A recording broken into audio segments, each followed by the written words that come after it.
Et à la veille de ce référendum, et alors que George Bush est au plus bas dans les sondages, le président américain s'est livré hier à une opération médiatique. Il s'est entretenu depuis la Maison-Blanche par vidéoconférence avec un groupe de soldats américains et irakiens.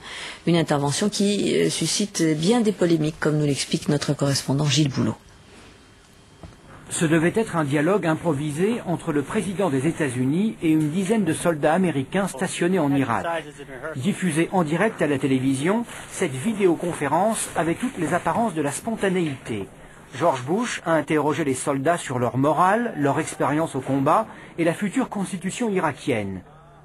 Étrangement, tous étaient optimistes. Il n'y eut pas une seule fausse note et l'émission fut un franc succès. Seul problème, à la suite d'une erreur de manipulation d'un technicien de la Maison-Blanche, toutes les télévisions américaines ont eu accès aux coulisses de l'émission et en particulier aux minutes qui avaient précédé le direct. Les téléspectateurs éberlués se sont alors aperçus que ce dialogue bon enfant avait été presque entièrement répété à la phrase et parfois même à la virgule près. Une fonctionnaire du Pentagone, jouant le rôle de George Bush, posa à l'avance les questions tout en donnant les réponses et même les intonations souhaitées. Sergent Lombardo, quand le président va parler avec vous de sa visite à New York, marquez bien la pause.